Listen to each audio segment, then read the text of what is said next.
नमस्कार, prime debate में आप सभी का स्वागत। मैं हूं आपके साथ हेमंत कुमार। आज का मुद्दा है चुनाव का शोर, जातीय जनगणना पर जोर।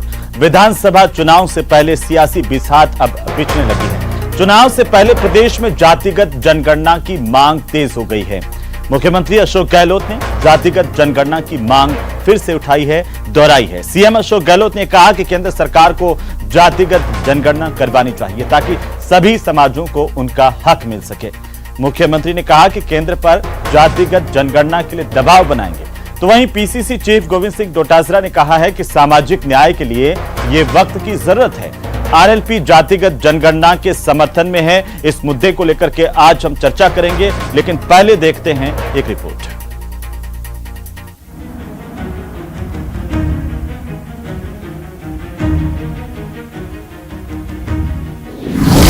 चुनाव से पहले जातिगत जनगणना की मांग तेज।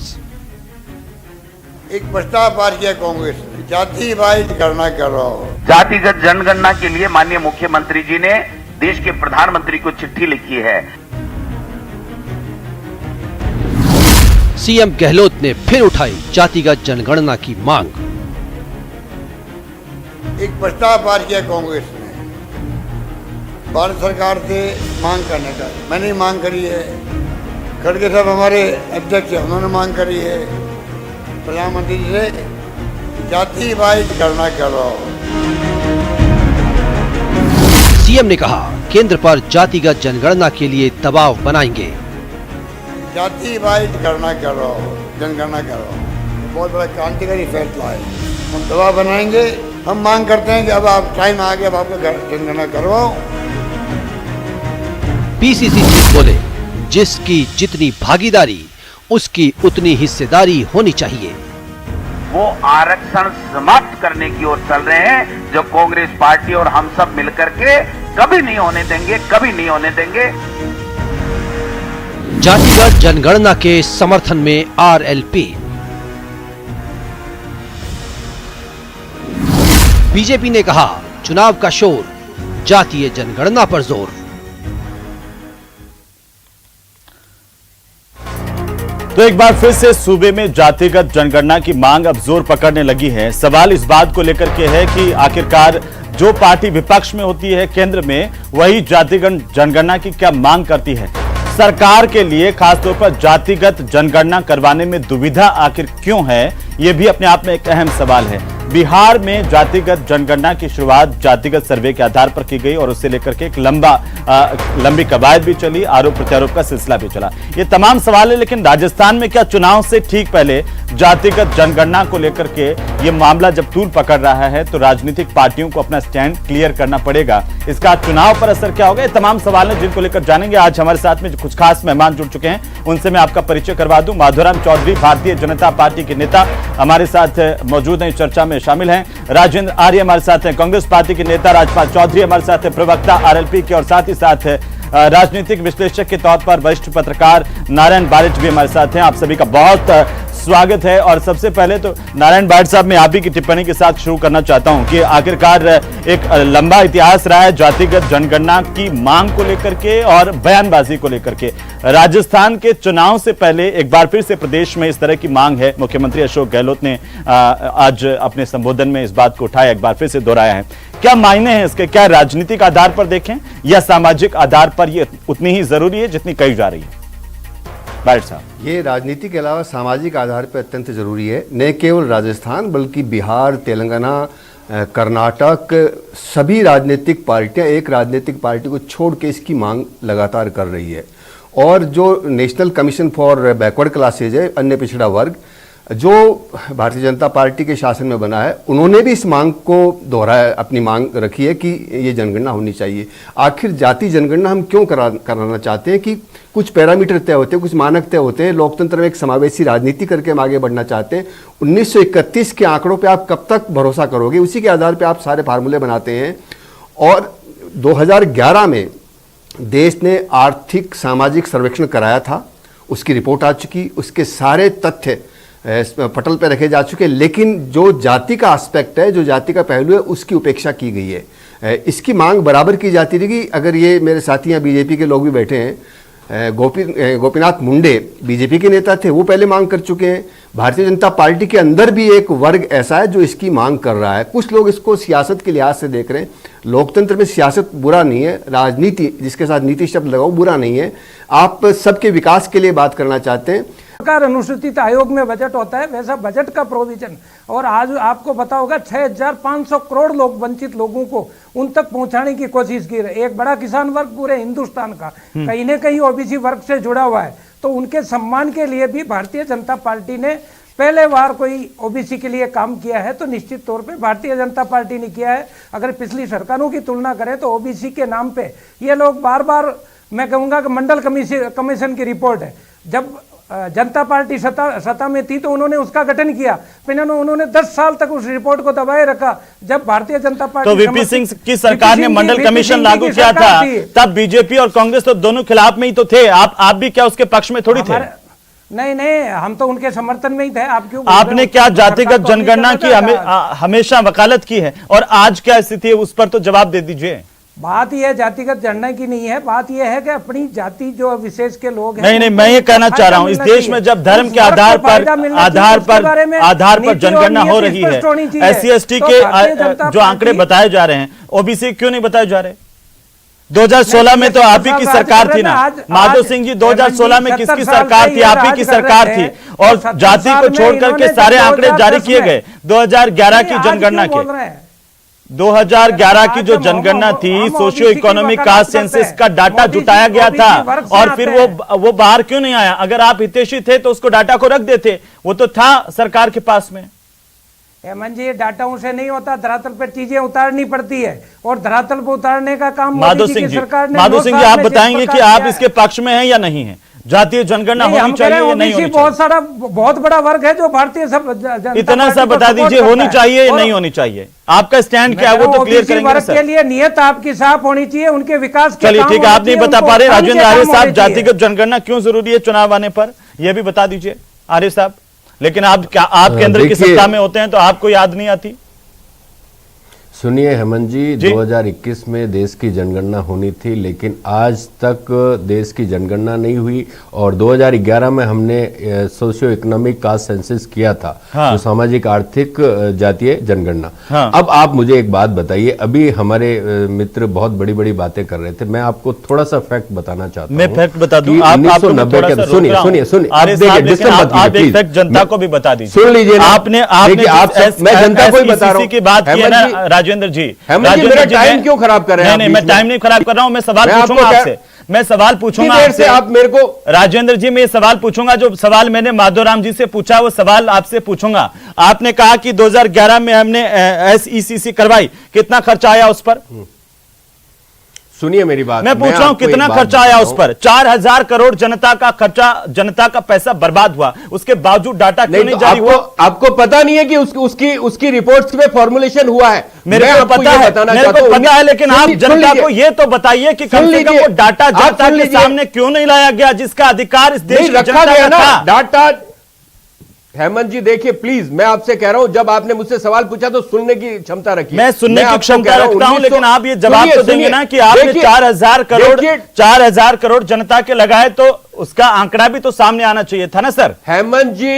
हेमंत जी मुझे वो जो प्रश्न उठे उसका जवाब देना भी जरूरी है। 1990 के अंदर वीपी सिंह सरकार जब मंडल कमीशन की सिफारिशें लागू करना चाहती थी, अटल बिहारी वाजपेयी ने सरकार को गिरा दिया था। उसके बाद में वो अधूरा काम नरसिम्हा राव सरकार ने पूरा किया। ओबीसी को 27% आरक्षण सरकारी नौकरियों में, सरकारी चुप रहिए आप बीच में बोलिए, आप बीच में बोलिए। 27% आरक्षण ओबीसी को, 27% आरक्षण केंद्र की सरकार में, केंद्रीय सेवाओं के अंदर हमने दिया। आज अटल बिहारी वाजपेयी लगातार पड़ रहा है, ग्रामीणों ने मंडल कमीशन का विरोध करते रहे। और यहां पर मैं बताना देवेंद्र जी ने देखिए आप देखो इनकी बारी के अंदर ये बोल रहे थे। माधवराम जी मैं आपसे सवाल पूछूंगा सीधा माधवराम जी अगर आप देखिए, सुनिए माधवराम जी, फिर मैं आपसे सवाल पूछूंगा कि आपकी सरकार ने आकर के क्या किया, फिर मैं आपसे सवाल पूछूंगा कि आपका स्टैंड क्यों नहीं क्लियर है। मैं आपसे बिहार में आपने सरकार में रहते हुए जब समर्थन किया था, तो राजस्थान में आपको क्या समस्या है? क्यों आप केंद्र की सत्ता में रहते हुए क्यों आप केंद्र की सत्ता में रहते हुए इस पर डिसीजन नहीं ले पाए? अरे ये सवाल उठेगा ना सर? कुछ पता है नहीं, फालतू में बात माधोराम जी शांत हो जाइए। माधोराम जी मैं आपसे गुजारिश करता हूँ कि शांत होइए। मैं आपके पास में आ रहा हूँ माधोराम जी सुनिए ना। माधोराम जी, राजस्थान की जनता देख रही है, राजस्थान की जनता आपको सुन रही है सर। फेंक दिए थे वही था ना। छोड़िए ना, वो फाड़ के फेंक दिए, छोड़िए। एक मिनट, अगर इस तरीके से डिबेट होगी ना तो उसका कोई सार्थक परिणाम नहीं निकलेगा। जब ये बोल रहे थे मैं नहीं बोल रहा था, लेकिन सच बोलना जरूरी है। एक मिनट शांत होइए। नहीं शांत नहीं, मैं आप अपनी बात पूरी कर आपके बीच में जल्दी से आप अपनी बात इनको ज्यादा जानकारी तो अपने पहला बोल देते। ठीक है। अब यहाँ पे मैं जब बोल रहा हूँ तो बीच में क्यों बोल रहे हैं? मैं कह रहा हूँ कि मंडल कमीशन की रिपोर्ट जब लागू हो रही थी तो अटल बिहारी वाजपेयी ने सरकार क्यों गिराई थी? फिर भी नरसिम्हा राव सरकार ने, नरसिम्हा राव, अरे उस वक्त कोई बात नहीं थी। नरसिम्हा राव की सरकार ने 27% आरक्षण केंद्रीय सेवाओं में ओबीसी को दिया और हम अभी भी मांग करते हैं। हमने रायपुर अधिवेशन के अंदर संकल्प पारित किया कि जिसकी जितनी आबादी उसका उतना हक, और उसके बाद में हमारे नेता राहुल गांधी ने कर्नाटक में यह नारा दिया और आपने देखा कर्नाटक में जो परिणाम आया। और अब हमने रायपुर अधिवेशन में जो संकल्प पारित किया ना, उसके अनुसार राजपाल चौधरी जी, राजपाल चौधरी जी, क्या जातिगत जनगणना को लेकर के बीजेपी कांग्रेस दोनों एक ही सिक्के के दो पहलू नजर आते हैं? राजपाल चौधरी, ठीक है आरिफ साहब, ठीक है राजपाल चौधरी जी जल्दी से। देखिए हेमंत जी, मैं आपको सबसे पहले क्लियर कर दूं, हाँ, बीजेपी और कांग्रेस हमेशा एक दूसरे को बरगलाने का काम करती है। इनका कभी ये मोटिव नहीं रहा कि जातिगत जनगणना हो। अगर ये होता तो पिछले अगर 70-75 सालों से हम देखेंगे तो भारतीय जनता पार्टी भी राज में रही है, अभी लगातार 9 सालों से राज के अंदर है, उससे पहले भी राज के अंदर रही है, और कांग्रेस ने भी इस देश के अंदर लंबे समय तक राज किया है। अगर ये सरकारें कहीं ना कहीं चाहती तो ऐसा हो सकता था कि जातिगत जनगणना हो। राष्ट्रीय लोकतांत्रिक पार्टी का बिल्कुल इस पर स्टैंड क्लियर है। हम चाहते हैं कि जातिगत जनगणना होनी चाहिए, जिसकी जितनी आबादी उसका उतना हक है। आप ऐसे नहीं थोप सकते कि कहीं जिसकी आबादी 100 है, हम कह रहे हैं कि जिसकी जितनी आबादी, हमारे नेता राहुल गांधी ने यह बात कही है, आप उसी बात को दोहरा रहे तो अच्छी बात है, लेकिन ये मांग हमने की है, पूरे देश के अंदर हमने इसकी मांग की, हमारे मुख्यमंत्री ने मांग की, हमारे राष्ट्रीय अध्यक्ष ने मांग की, उन्होंने। अब राजेंद्र जी, अब क्या हो गया? अब आरएलपी के सदस्य बोल रहे हैं तो आपको शांत नहीं रहना चाहिए क्या? मैं कह रहा हूँ ना, नहीं आपको शांत अब नहीं रहना चाहिए क्या? आपको माधोराम जी के बोलने से तकलीफ हो रही थी? राजेंद्र जी प्लीज आपसे गुजारिश कर रहा हूँ, जब आप करें कि ऐसे डिबेट नहीं होगी तो आप बीच में बोलेंगे सबके, उनको अधिकार नहीं है क्या बोलने का? आप देखिए ना, जो हमारे नेता ने नारा दिया, आप ठीक है, आपके नेता ने नारा दिया, लेकिन मैं क्या कह रहा हूं, क्या आपने जातिगत जनगणना का विरोध नहीं किया इस देश में? किसने किया? आपने किया 2011 के अंदर। क्या आपने इस देश में कभी जातिगत जनगणना का विरोध नहीं किया? आप बोलिए ना, को बताइए ना, क्या जवाहरलाल नेहरू ने का सेंसस किसने करवाए? हेमंत जी, कैसे यहाँ लड़ाई कर रहे हैं आपस में? ठीक है, एक मिनट शांत हो जाइए सर, शांत हो जाइए। राजपाल जी अपनी बात पूरी कीजिए। राजपाल जी, हमेशा वर्गों में आपस में बांटने की बात की है। जब इनको जरूरत पड़ती है आपस में हिंदू मुस्लिम करने की, तब ये करते हैं। जब ये जातियों को आपस में लड़ाने का काम करते हैं, तब इनके द्वारा ही बताया जाता है कि यहाँ पे इतने परसेंटेज ये वोट है, इतने परसेंटेज ये वोट है। पर जब जनता को कुछ देने की बात आती है तब ये पीछे हट जाते हैं, सरकार का पैसा वेस्ट करके, और ये आंकड़े लेते हैं। जब इनको नुकसान होता है तो ये आंकड़े छुपा दिए जाते हैं। अगर इनके अंदर इतने पोटेंशियल होते हैं भारतीय जनता पार्टी और कांग्रेस के बीच में, तो ये जो आंकड़े थे, जब इनके सरकार इतने टाइम तक सेंटर में रही है, लोगों के सामने क्यों नहीं लेके आते? जब एक संवैधानिक रूप से हम देखें, कोई भी अगर कहीं बच्चा है कोई सरकारी नौकरी लगने जाता है, कोई भी उसको चाहिए, तब उनके अंदर लिखा जाता है कि उसकी ये जाति है, चाहे वो जाट हो, राजपूत हो, ब्राह्मण हो, हर चीज लिखी जाती है। तो आपको जातिगत आंकड़े हैं, उनको लोगों के सामने लाने में हर किस चीज का है, पर ये नहीं लाएंगे। ये बात करेंगे पुरानी सरकारों की, कभी वीपी सिंह सरकार की, कभी किसी और की, कोई अलग, कभी बोलेंगे उस टाइम भाजपा थी, भाजपा ने रोक दिया। दिल्ली पुलिस ने नाबालिग पहलवान की। राजपाल जी, एक समस्या ये भी तो है, राजपाल जी एक समस्या ये भी तो है कि जैसे बिहार में बनिया ओबीसी में है, लेकिन उत्तर प्रदेश में ये बनिया कास्ट जो है अपर कास्ट में है, वैसे ही जाटों के साथ भी है। हरियाणा, राजस्थान और पश्चिमी यूपी के जाटों को लेकर के ओबीसी का वर्गीकरण अलग अलग है। तो ऐसे में अगर जातिगत जनगणना होती है तो इस पर तो और ज्यादा परेशानी खड़ी हो जाएगी। कैसे सही आंकड़े सामने आ पाएंगे? तो पहले उसको ठीक करने की जरूरत है या पहले जातिगत जनगणना की जरूरत है?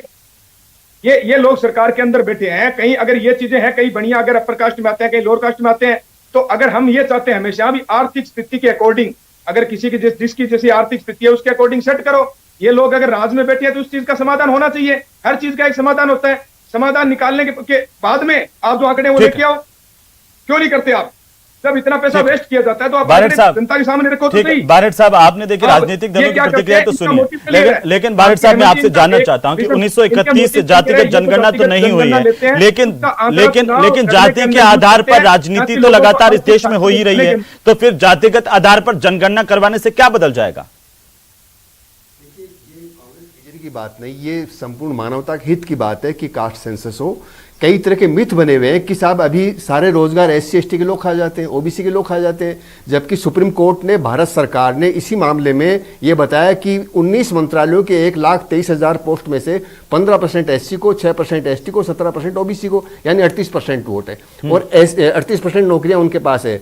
इसी तरह से एक धारणा कि SC ST सारा जॉब खा जाते हैं, ये धारणा बनी हुई है, लेकिन 2011 की सेंसस से हमें पता लगा कि सिर्फ SC ST के 4% परिवार ऐसे जिनके परिवार का एक आदमी नौकरी में है। ये इस तरह के रोज जनगणना से पता लगता है, कास्ट की गणना से, कि वंचित कौन है, किसको कितना हिस्सा मिला है। हम पूरे मुल्क का विकास चाहते हैं, ऐसी गणना से हमको पता लगेगा कि हमारे कौन से कोने में अंधेरा है, कौन से कोने में अधिक उजाला पहुंच चुका है। तो जब अभी आप SC ST का जातिवार वर्णन दे देते हैं, आप धर्म के आधार पे आंकड़े बता रहे हैं, आप भाषा के आधार पे आंकड़े बता रहे हैं, कास्ट एक रियलिटी है और उत्तरोत्तर कास्ट घनीभूत हुई है। और सारे विशेषज्ञ समाजशास्त्री कहते हैं कि पिछले 20 साल में जो जाति का प्रभाव वो अधिक बढ़ा है, इसको आप इनकार नहीं कर सकते। बारिश साहब, क्या बीजेपी के सामने अभी दिक्कत ये भी है कि हिंदुत्व की बात अगर करें और जातिगत आंकड़े अगर सामने आ जाएं तो जातियों में हिंदू समाज और बढ़ जाएगा, ये समस्या हो जाएगी? व्यक्ति पहले धर्म की सोचता है, उसके तत्काल बाद जाति की सोचने लगता है। और अभी तो जाति, जहां भी हम जा रहे हैं वहां हमारे जाति साथ जाती, विदेश गए, विदेश में हमारी जाति साथ जा रही है। जाति वो है जो जाति नहीं है। वो कबीर का दौर था कि जात न पूछो साधु की, अब तो साधु की भी जात का पता बताया जाता है कि ये इस जाति से साधु है, इस जाति से साधु है। तो ये एक यथार्थ है और ये देश के हित में होगा कि सारी पार्टियां मिलकर के इसको साफ साफ करें कि भाई इस वर्ग के इतने लोग हैं, इनको इतना मिला, इतना मिला है। तो जिनको नहीं मिला है उनको कांग्रेस मिलना ने चाहिए। गलती की है क्या बारेट साहब? एक छोटा सा सवाल, कांग्रेस ने क्या ये गलती की है कि सत्ता में रहते हुए जातिगत जनगणना करवाई भी, 4,000 करोड़ लगाए भी और आंकड़े जारी नहीं किए?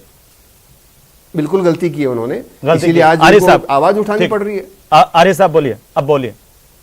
देखिए 2011 के जो सोशियो इकोनॉमिक कास्ट सेंसस थे तो उनके आधार पर जो उस वक्त में विरोध था, उस विरोध के बावजूद भी उस वक्त की जो मनमोहन सिंह सरकार थी उन्होंने उन तमाम डेटा का वर्गीकरण किया, चाहे जो OBC वर्ग के जो लोग एंटरप्रेन्योरशिप करते हैं या जो लोग कामगार हैं या दस्तकार है जो कारीगरी का काम करते हैं, उनका विश्लेषण करके उनके अनुसार उनकी योजनाएं बनाई गई। और आपको पता होगा कि पूरा तरीके से, मैं आपको लगातार बता रहा हूं कि मंडल कमीशन की सिफारिशें कांग्रेस पार्टी ने लागू की। हम तो सिर्फ प्रधानमंत्री से इतना ही तो पूछना चाहते हैं ना कि भाई 2021 में जो जनगणना होती थी वो आपने जनगणना नहीं करवाई और उसके साथ में सरकार ने लागू की, सब OBC की जानते हैं। ठीक है, राजपाल जी मैं वापस आता हूं, एक कमेंट चाहता हूं छोटा सा। क्या माधुराम जी, एक मिनट, आपने क्या कमेंट किया? आपने क्या कमेंट किया? जो मंडल कमीशन को 27% आरक्षण नरसिम्हा सरकार ने मंडल कमीशन किसका बता रहे? ठीक है, किसका बता रहे? माधुराम जी क्यों मुश्किल है आपके लिए, क्यों मुश्किल है आपके लिए इतना जातिगत जनगणना करवाना और उसके आंकड़े जारी कर देना, क्यों मुश्किल है? देखिए हेमंत जी, पहले बात तो मैं बारेट साहब की चिंता से जो अपने आप में ये बता रहे हैं कि जाति विशेष को फायदा मिलती है, जो मेहनत कश कौमें होती है वो सभी जगह अपना मेहनत करती है। ठीक है, और आज हमने सवाल पूछा था कि क्या जातिगत जनगणना की मांग सियासी है, तो इसमें 74% लोगों ने कहा कि हाँ ये राजनीतिक मांग है। बहरहाल आप सभी का बहुत शुक्रिया इस चर्चा में शामिल होने के लिए और जातिगत जनगणना के मसले को लेकर के अपनी राय रखने के लिए। कुल मिलाकर के चुनाव से पहले जो राजस्थान में एक बार फिर से मुख्यमंत्री अशोक गहलोत ने जातिगत जनगणना करवाने की मांग करके एक बड़ी राजनीतिक मांग और एक राजनीतिक चर्चा भी राजस्थान में छेड़ दी है कि क्या जातिगत जनगणना करवाई जानी चाहिए। बहरहाल मेरे साथ इस प्राइम डिबेट में इतना ही। आप देखते रहिए न्यूज़ 18 राजस्थान।